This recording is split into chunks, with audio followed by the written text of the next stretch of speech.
So, good afternoon, ma'am.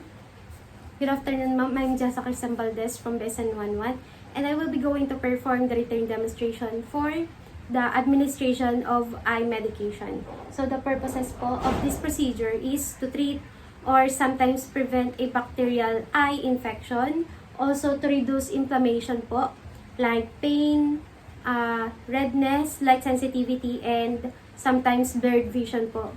And also to reduce eye intraocular radar pressure and the presence of glaucoma, to prevent damage to the optic nerve and resulting in loss of vision po. And then also to treat herpes po, virus infection po, and lastly is to treat eye allergic reactions po. For our assessment, we need to assess for the following.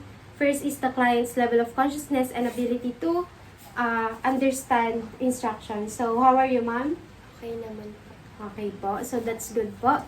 And then, also the client's vital sign. So, theoretically, I've already got the patient's respiratory rate, pulse rate, the blood pressure, and the temperature. And all the results are normal po. And also, the presence of eye infection or redness. So, as I can inspect naman po, wala naman pong redness sa patient's eye po natin. And then also, the intactness of our medication, and so normal naman po yung med natin. And then also the expiration date of the medication, which is 2025. So it is safe po to administer. And then the presence of eye discharges, blurring of vision, and sensitivity to light. So ma'am, nagbe-blur po ba yung paningin nyo? Hindi naman po. How about sensitive po ba sa light po? Minsan po. Okay, minsan lang po. And then, also the color and appearance of our medication and expiration date of our medication. So, ayan po, 2025. And then, the color of our medication is normal din po. And then, for our planning, observe 12 rights of giving medications, the 6 rights of medication administration, especially the international standard, mainly composed of the right client, right route, right medication, right time, right dose, and also lastly is the right documentation. And then do hand washing before and after you prepare the materials.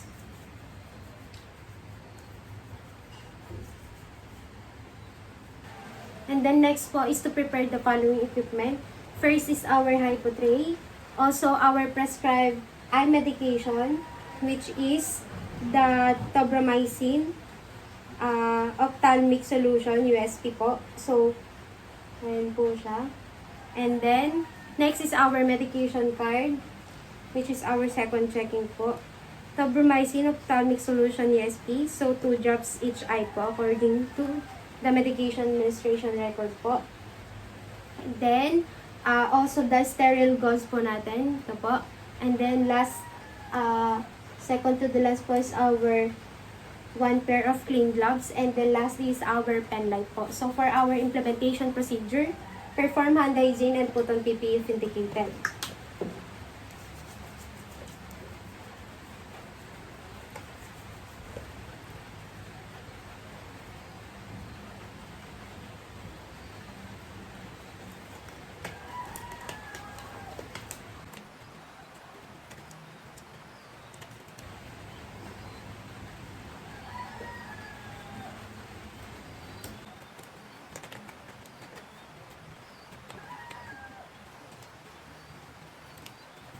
And then next is to introduce yourself and verify the client's identity using the identifiers. So, I'm Jessica Crisam Valdez, ma'am, your nurse for today. May I know your name po? Ruby Rose Emily Grade, How about your birthday po? January 27, 2007. Okay, that's good po, ma'am. So, ngayon naman po, mag-administer po ako ng eye medication po as prescribed for our by our physician po, and please do follow my instructions well po. Okay? So, the rationale behind this is that this ensures that the right client receives the medication. And then place the hypo tray in the side table po, and then provide for the client's privacy and safety and comfort. So, this includes proper positioning po. So, comfortable naman po kayo sa position. Opo. So, sometimes it may be a sitting position, supine, or side-lying position po. And the next is to putting the side rails down where we will work and keep the other side rail upward po so that we can prevent or provide security for our patient. And then spreading the curtain inside the room or closing the door before and after the procedure po. And then lastly po is the placing a call light within the reach of our for our client's reach po.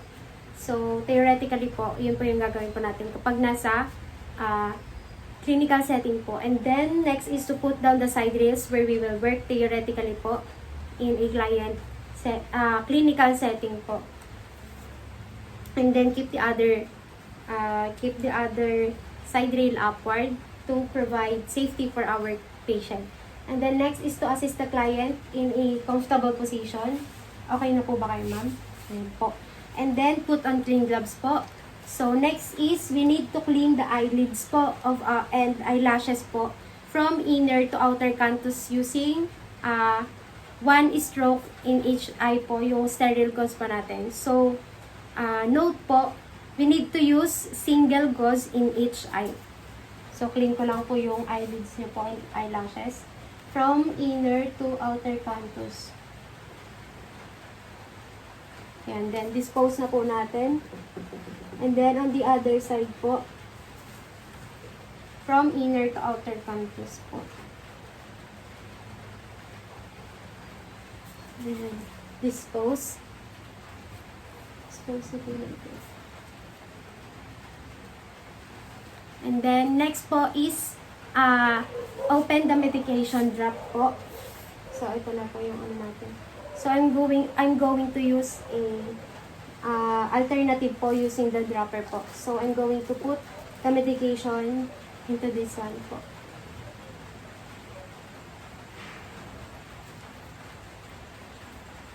Ayan. So, next po is tilt po natin, una natin backwards and then look up po. Using, and then, look up po kayo. Ayan, expose po the conjunctival sac using our non-dominant hand, specifically our thumb and the index finger po. So, hold the dropper po 1 to 2 cm above the conjunctival sac po and instill enough drop or correct number of drops. Ayan po. 1, 2, sa kabila naman po. 1, 2, then close po natin. But do not squeeze po. And then using the clean sterile gauze po, so tag-isa pong mata, press firmly po at the nasolacrimal duct for at least 30 seconds po. Ayan po. Hold po natin yung isa. For about 30 seconds po. Ayan. So after 30 seconds po, remove na po natin. Ayan, okay na po. And then, open nyo na po yung eyes nyo. Discard na po natin yung mga nagamit. And then, assist the patient in a comfortable position po. Ayan. And then, raise the side rails po to secure the patient's safety. And then, dispose or use materials po.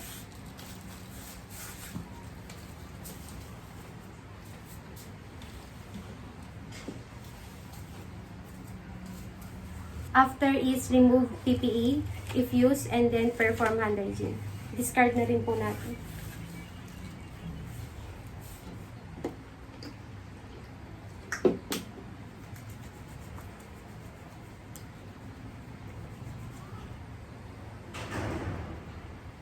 And then assess for the effectiveness of the medication given at appropriate time frame po, which is after 30 minutes po, and then document the medication administration done, which is our eye medication. Ayan po. Using tobramycin po, ophthalmic solution USP, 2 drops each eye. Also, the response of the client on the given medication.